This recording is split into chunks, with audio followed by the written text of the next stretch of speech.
Sortir des chemins tout tracés pour conquérir sa liberté. Certains en rêvent, d'autres l'ont fait.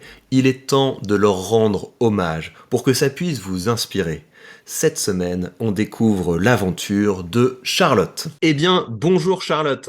Bonjour Victor. On est là pour parler de toi parce que tu as fait une transition intéressante dans ton parcours. Tu étais avant salarié et tu vas nous dire ce que tu faisais dans ta vie d'avant. Et là, tu as décidé de lancer ton business et pas n'importe quel business parce que tu fais des pâtisseries, des gâteaux. Donc, tu es passé de manager, je pense que tu avais une position de manager dans la communication à Presque. pâtissière, entrepreneuse pâtissière. Donc, est-ce que tu peux nous raconter ton ancien boulot? Puis après, on va discuter un peu de la transition de l'un à l'autre. Eh ben, pas de problème. Donc effectivement, donc moi j'étais dans le marketing, plus exactement. Et donc j'ai travaillé pendant plus de 10 ans dans une entreprise de conseil Mhm, en performance business, optimisation des coûts, des charges, la fiscalité, etc. Donc vraiment, on travaillait pour le B2B. Et donc, je suis rentrée dans cette boîte. J'étais vraiment au bas de l'échelle comme assistante marketing. Et bah, j'ai changé de poste tous les 2 ans jusqu'à devenir directrice marketing France mhm, du groupe. Donc voilà, donc j'ai fait un peu ma vie professionnelle quasiment dans cette entreprise. Donc, je regrette pas du tout, c'était très enrichissant. Mais c'est vrai que arrivé à un moment, j'ai commencé à me poser sérieusement des questions sur ce que je faisais en fait. mhm, Parce que donc dans mes premières années, j'étais très dans le marketing opérationnel, donc je montais des événements, je faisais des campagnes marketing, enfin c'était très concret en fait, et puis je voyais les mhm, résultats, j'étais capable d'analyser un peu ce que je faisais, j'avais un peu de contact avec les clients, donc c'était assez intéressant. Je travaillais beaucoup sur le contenu, donc des livres blancs, des baromètres, des choses comme ça. mhm, Et en arrivant au poste de directrice, je me suis retrouvée un peu du côté obscur mhm, à passer ma vie en réunion mhm, et à gérer en fait des problèmes managériaux quoi. mhm, Donc j'avais une équipe de 12 personnes, euh, pas forcément simple à gérer. mhm, Et puis la direction, évidemment, qui allègrement tape un peu sur le marketing, ou en tout cas demande des comptes au marketing très régulièrement. Et mhm, donc ça devenait un peu compliqué pour moi mhm, parce que j'avais plus l'impression de faire mon métier. mhm. Et qu'en fait, je passais ma vie à gérer des problèmes en réunion et enfin, je perdais complètement le sens de ce que je faisais, en fait. Ça Euh, m'intéresse ça, juste pour développer un petit peu ce point-là, parce que moi j'ai aucune expérience en entreprise. J'ai vraiment eu la chance de faire une carrière en dehors de ça. Est-ce que c'est normal ça comme parcours? On commence, on a un boulot qui est assez concret, et plus on monte, plus on se retrouve avec une espèce de position de management, et c'est plus du tout ce pour quoi on a signé, c'est une autre gamme de compétences. Et il y a des gens qui aiment ça, d'autres qui aiment pas du tout, mais plus on monte, plus on se déconnecte de ce qui avait un peu de sens. Ou il y a des gens qui trouvent vraiment du sens à ce niveau-là et qui adorent ça? alors, moi, je trouve peut-être que c'est lié aussi à nos métiers, en tout cas dans le marketing et la communication, parce que ça va être moins le cas, par exemple, les directeurs du consulting dans l'entreprise dans laquelle j'étais. Quand bien même ils avaient un poste de direction avec des très grosses équipes, ils étaient quand même auprès des clients, ils travaillaient quand même sur les dossiers avec les équipes, etc. Donc ils restaient quand même présents dans le dur, quoi. Mhm, Moi, c'est vrai que dans mon métier de marketing, et je pense qu'en communication, la directrice de communication avait aussi un peu le même problème, c'est que on fait un peu tout et on fait rien, quoi. mhm, Et donc, en fait, ça nous échappe un peu. On veut être partout, on veut tout gérer, et puis mhm, finalement, bah, c'est pas nous qui avons la gestion vraiment du projet de A à Z. Donc, c'est très frustrant. Enfin, en tout cas pour moi. Après, et c'est ce que tu disais, il y a des gens qui aiment ça. C'est-à-dire qu'il y a mhm, des gens qui aiment le management, qui aiment les réunions, enfin, qui ont un mhm, côté un peu, ouais, plus à même de gérer ça. Moi, j'aime bien avoir les mains dans le cambouis, quoi. mhm, En fait, le moment où j'ai été le plus heureuse dans l'entreprise, c'est quand j'avais une toute petite équipe, qu'on était mhm, très agile, c'est un terme très mhm, corporate, mais que du coup, voilà, j'avais mon budget, on me laissait quand même une marge de manœuvre assez large, et j'avais vraiment l'impression de produire, de faire des choses, d'avoir des retours, enfin, ça avait vraiment du sens pour moi, quoi. Et c'est mhm, vrai que plus on monte, enfin, en tout cas moi dans mon métier, et moins je faisais. Je faisais pas les campagnes marketing, je créais plus les contenus. Enfin voilà, c'est plus moi qui faisais ça. Donc évidemment, il y a la validation, etc. Mais c'est plus pareil, quoi. Et Mhm. donc clairement, je me suis rendu compte à ce moment-là que c'était pas pour moi en fait. Mhm. Et ça va faire aussi le lien avec la suite, c'est que je me suis rendu compte que moi j'aimais bien faire en fait. Mhm. J'aime bien produire, j'aime bien créer. Mhm. Euh, Après, aller vendre et faire des numéros de claquettes et se justifier à longueur de temps Mhm. sur le ROI, les KPI et les machins, moi, ça me passait vraiment au-dessus, Mhm. quoi. Donc c'est là où je me suis dit, ok, en fait, je suis pas du tout faite pour être directrice. Mhm. C'est pas du tout mon métier. Manager de proximité, on peut dire, à la limite, Mhm. parce que j'aime bien le côté management. J'aimais bien avoir ma petite équipe. On bossait super bien ensemble. Mais voilà, euh, arriver à un poste un peu plus haut, je me suis dit non, c'est pas possible en fait. Mhm. C'est pas pour moi. Ok. Et est-ce que c'est quelque chose, donc il y a un moment, tu as commencé à être moins heureuse dans le boulot, ça a commencé à t'enquiquiner. Comment ça s'est dessiné le projet que tu voulais faire? Est-ce que t'es passé de marketing à pâtisserie? Ou alors est-ce que tu as commencé à te dire, j'ai envie de faire mon truc, mais je sais pas également ce que ça pourrait faire? Ou alors est-ce que tu as une phase où tu t'es demandé, mais j'ai envie d'être employé, mais dans une autre boîte? Comment ça s'est passé? Bah, en fait, ça faisait déjà un petit moment que j'avais dans l'idée de... Alors, je savais pas exactement dans quoi, mais Mhm. j'avais envie de créer mon truc à moi. Mhm. Voilà, j'avais envie de développer mon business, d'être indépendante, etc. Mais c'était encore très flou dans ma tête. Euh, Travailler dans une autre boîte, non, en fait, parce Mhm. que je pense que j'avais, et puis ma boîte était bien, hein, enfin, je veux dire, je tape pas du tout sur mon ancien employeur. Euh, je suis pas sûre que j'aurais forcément trouvé mieux ailleurs. Je crois que le problème, c'était vraiment que j'avais envie de faire quelque chose, moi, de mes mains, de gérer mon temps, euh, et puis de savoir ce qu'on fait et pourquoi on le fait, en fait. Mhm. Ce qui était plus mon cas. Mhm. Franchement, je savais plus pourquoi je faisais les choses, quoi. Euh, Après, c'est vrai que j'avais pas forcément une passion de la pâtisserie. Mhm. Voilà, je m'étais pas dit vraiment ce sera la pâtisserie. J'aimais bien faire ça, j'aimais bien pâtisser, j'aimais bien faire des gâteaux, mais c'était pas forcément le Graal de ma vie, quoi. Et donc après, bah, comment ça s'est enchaîné? Bah, donc j'ai eu ce poste de directrice, il y a eu le Covid, Mhm. tout s'est un petit peu accumulé. Je me posais vraiment des questions sur la suite. Ok, ma vie est parfaite sur le papier, mais en fait, je me lève le matin et j'ai pas Mhm. envie, quoi. J'ai plus Mhm. envie. Et donc, du coup, qu'est-ce que je peux faire? Dans quoi je suis douée?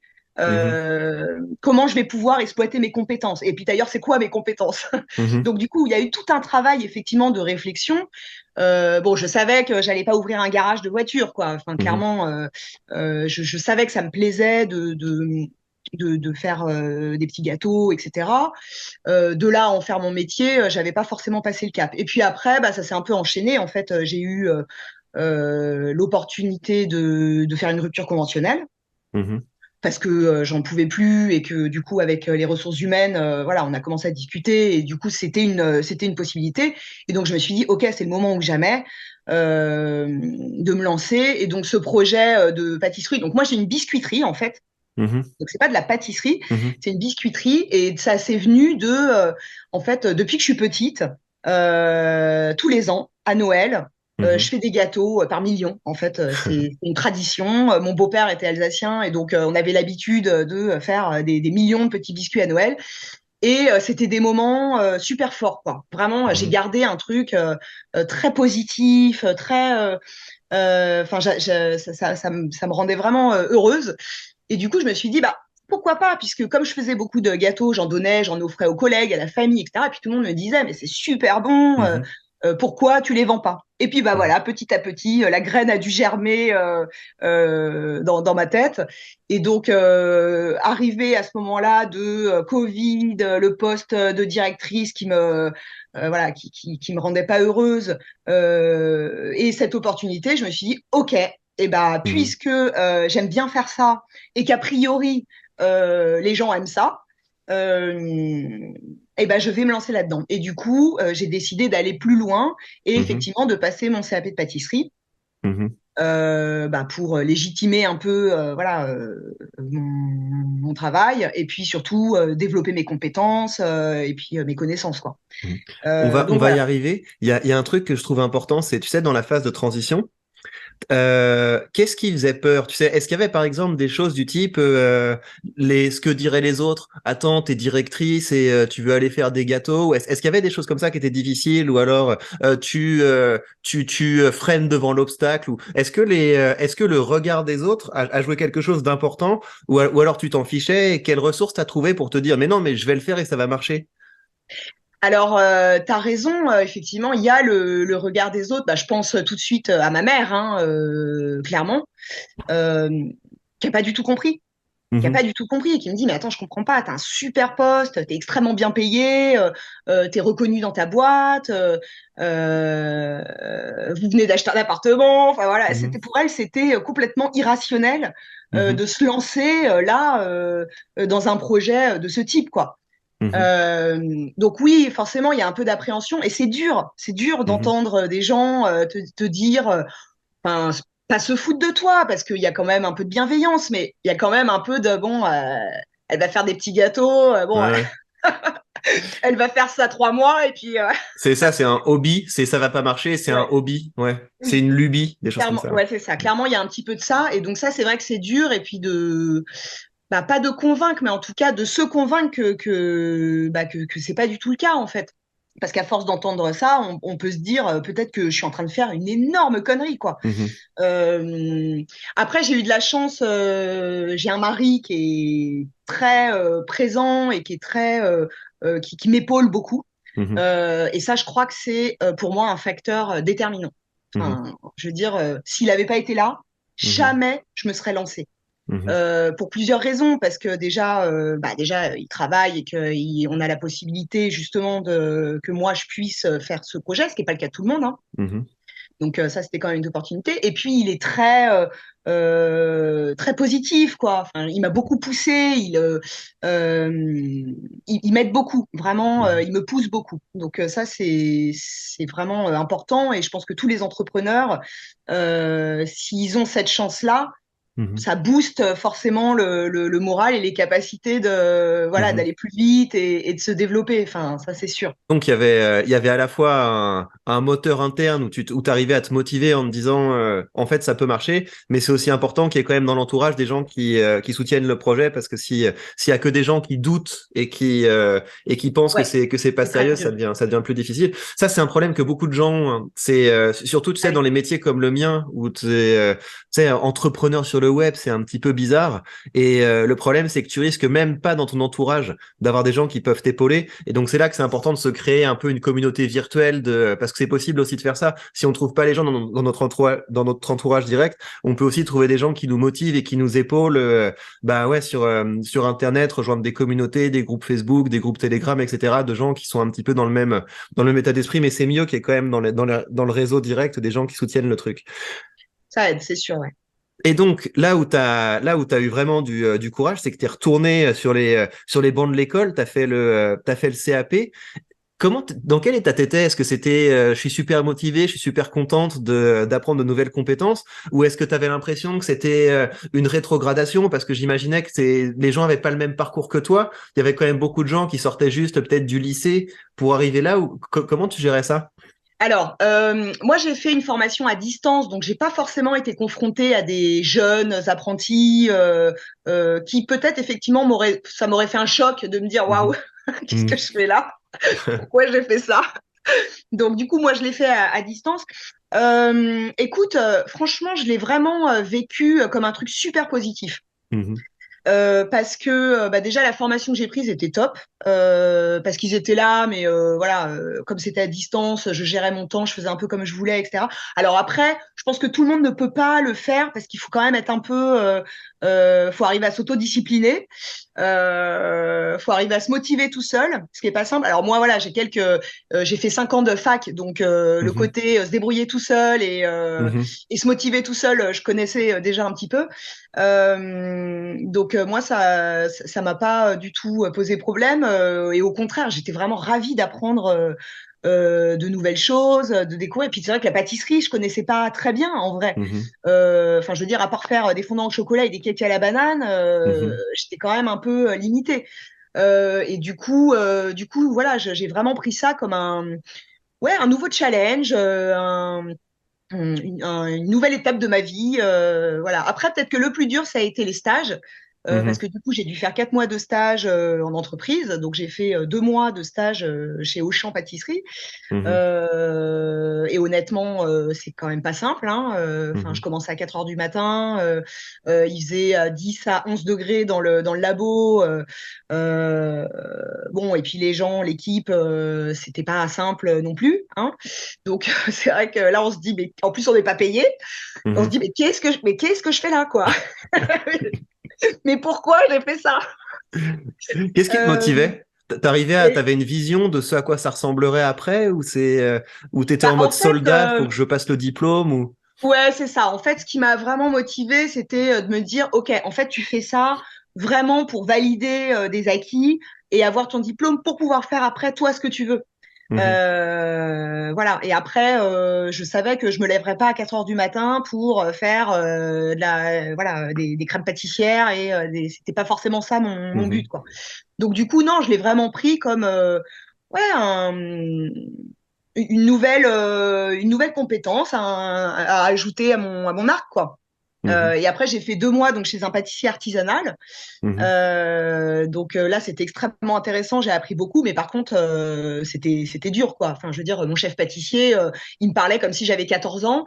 Et Mhm. quand on a presque 40, bon, c'est un peu dur, quoi.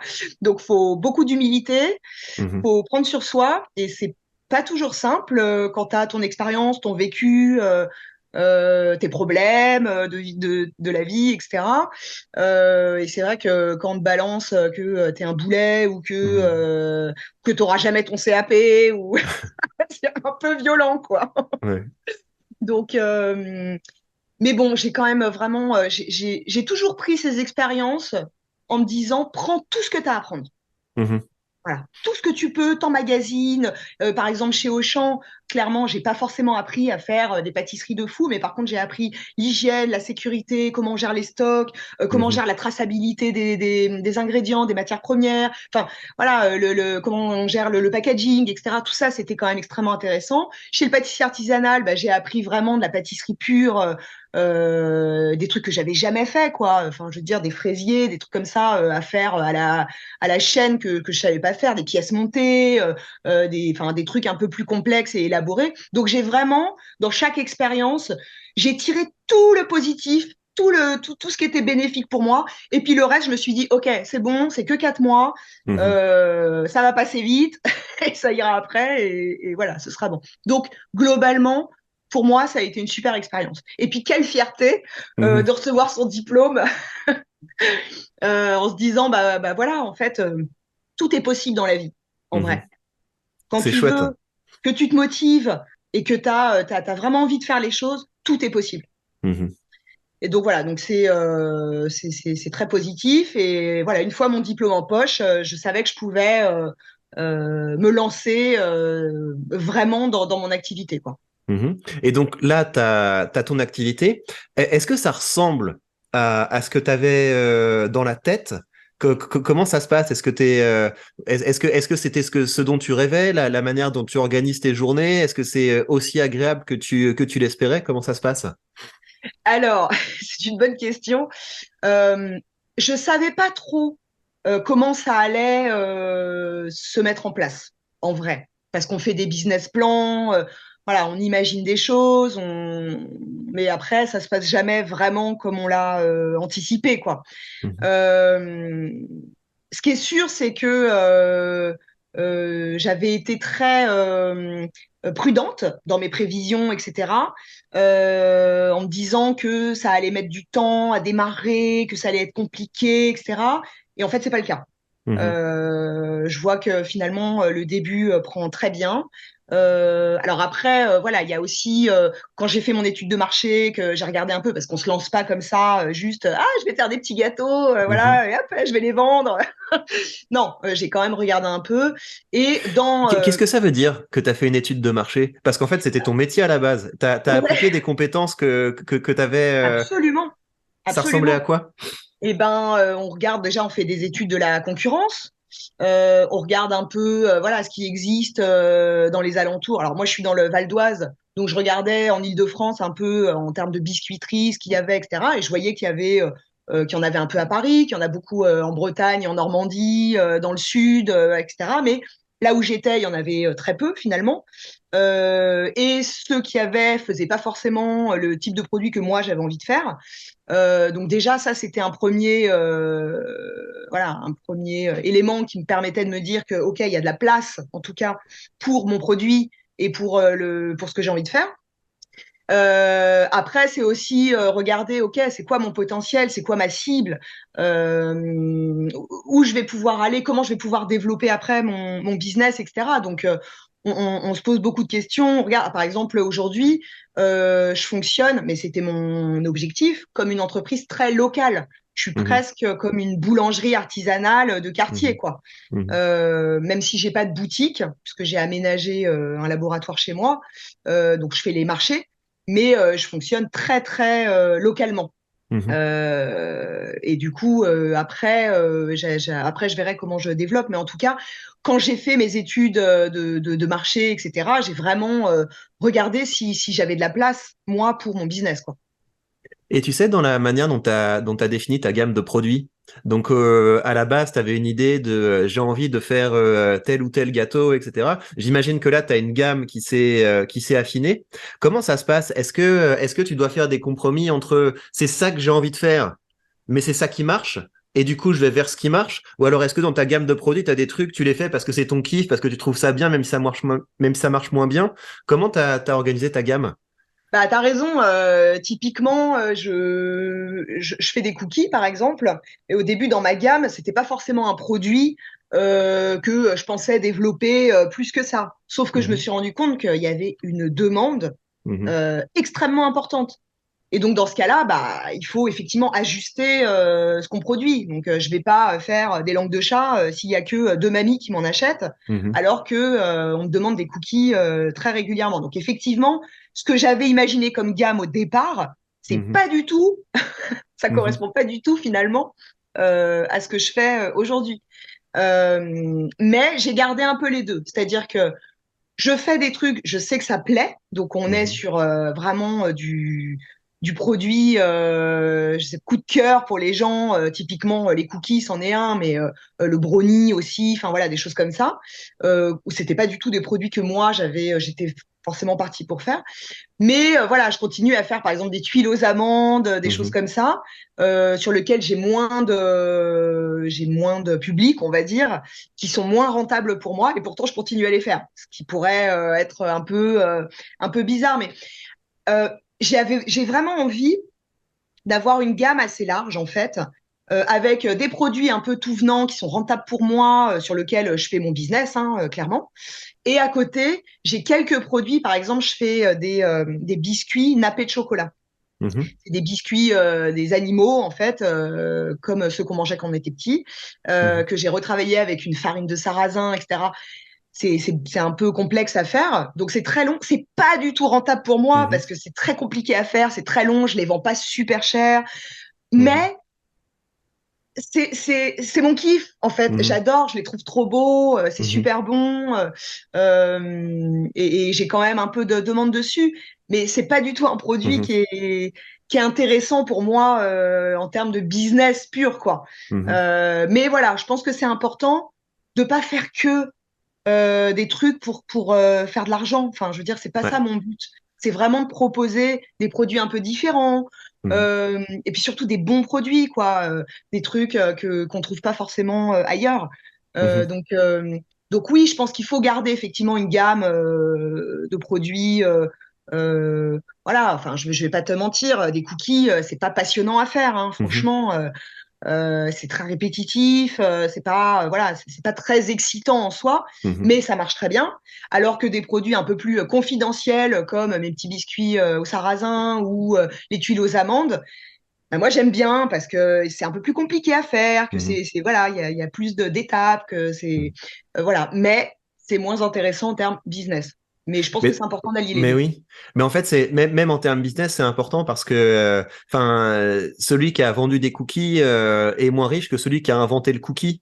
C'est ça l'idée. Et c'est Absolument. il faut garder une partie un petit peu peut-être de recherche-développement. Et si on est capable de créer un jour le concept absolument génial que tout le monde va vouloir avoir, et même si les gens habitent dans le sud de la France, ils vont se dire, je veux acheter le cookie chez Charlotte, ça peut être intéressant. Donc évidemment, quand on crée une gamme de produits, il faut avoir les choses qui permettent au business de tourner, mais garder un petit peu de créativité. D'une part parce que c'est un kiff, mais parce qu'on peut trouver quelque chose d'original et lancer une mode au lieu de Absolument. suivre les modes passés. Ouais, et puis, enfin, on va pas se mentir, au quotidien, si j'ai pas moi ces produits, du coup, je teste. Maintenant que je commence à avoir des clients extrêmement fidèles sur les marchés, etc. Et donc, je teste des trucs. Voilà, par Mhm. exemple, la semaine dernière, j'ai créé des tartelettes à la crème brûlée. Bon, Mhm. bah voilà, j'essaye. Bon, c'était pas très convaincant parce qu'en fait, le sucre fond et du coup, ça ressemble à rien au bout de 3 heures. Donc sur les marchés, c'est pas terrible. C'est vraiment un truc à manger tout de suite. Mais j'ai Mhm. essayé, c'est pas grave. Mhm. Et les gens, maintenant qu'ils savent que les produits sont bons, etc., ils testent. Et en Mhm. fait, je discute avec les clients et ils kiffent. Ils me Mhm. disent, c'est trop bien, on arrive sur le marché, on sait pas ce que vous aurez. Ah, ah. Mais oui. Voilà. Toutes les semaines, j'ai un nouveau truc, quoi. Ouais. J'essaye de créer des nouvelles choses. Il y a des trucs qui vont super bien marcher et puis d'autres qui vont faire un flop. Mais Ouais. si j'ai pas ça, mais j'arrête mon métier tout de suite, quoi. Absolument. Ouais. Parce qu'en fait, c'est ça Ouais. enfin, c'est aussi pour ça que je le fais. Donc oui, j'ai mes trucs que je fais classiquement, mais moi, ce qui me fait vraiment kiffer, c'est de trouver des nouvelles gammes, des nouveaux produits. Et puis on me fixe des challenges. La dernière fois, Mhm. on m'a dit, il me faut des biscuits sans œufs. Là, on me Mhm. demande une gamme sans gluten, un truc pour Mhm. les diabétiques, un truc pour les Mhm. véganes. Donc tout Mhm. ça, ça participe à créer, à passer du temps dans son labo. Et ça, j'adore. Mhm. Ça, c'est vraiment agréable. Bah écoute, c'était super intéressant. On a épuisé enfin on les a pas épuisés, mais on est passé à travers les différents sujets que je voulais voir avec toi. Est-ce que les gens peuvent te suivre sur Insta? Est-ce que tu commences à publier dessus? Est-ce que tu as envie de te lancer un petit peu aussi dans la création de contenu pour partager ton activité? Alors, j'essaye, mais hein, tu me contrediras pas en disant que c'est vraiment un métier. Ouais, ouais, ouais. Donc oui, j'ai un Insta, donc c'est @biscuit la petite Charlotte. J'essaye de publier régulièrement, mais c'est vrai que c'est pas simple parce que bah on est pris par le quotidien et puis je produis beaucoup, donc Mhm. voilà, c'est un peu compliqué. Mais oui, j'essaye de mettre un peu à jour voilà mon profil Insta. Et puis oui, j'espère peut-être que tu m'aideras Mhm. à réfléchir à comment je peux créer d'autres contenus, peut-être des petites vidéos, des tutos. Plus tard, mais voilà, pour le moment, ça fait 6 mois que je me suis lancée. Là, je suis vraiment dans une phase où je m'installe vraiment dans le Mhm. Val d'Oise. Voilà, les gens commencent vraiment à me connaître. Et puis après, j'activerai la seconde, Mhm. peut-être en essayant de produire un peu plus de contenu. Ouais. Eh ben excellent. Merci d'avoir partagé ça. C'est très inspirant et je pense que ça va être ça va plaire à beaucoup de monde. Et ben merci d'avoir passé ce moment avec nous et Et bah, à très merci à bientôt. toi. Merci beaucoup. Eh bien voilà, j'espère que ce format vous a plu. Si c'est le cas, vous pouvez le soutenir en le likant et en le partageant. Je vous encourage également à rejoindre sous cette vidéo ma conversation Telegram. C'est un très bon endroit si vous voulez échanger avec d'autres créateurs, avec d'autres entrepreneurs. C'est également un endroit où vous pouvez me poser des questions et j'y réponds dans des audios de façon régulière maintenant. Ça peut être intéressant si vous avez des problématiques que vous voulez partager. Enfin, si vous pensez avoir une histoire intéressante à raconter, si vous avez vécu une transition professionnelle, si vous avez créé quelque chose d'intéressant qui peut inspirer la communauté, vous avez sous cette vidéo le mail de la chaîne, donc n'hésitez pas à m'écrire, à vous présenter avec un maximum d'informations pour que je puisse me faire une idée de vos réalisations. Prenez bien soin de vous et à très vite pour de prochains contenus.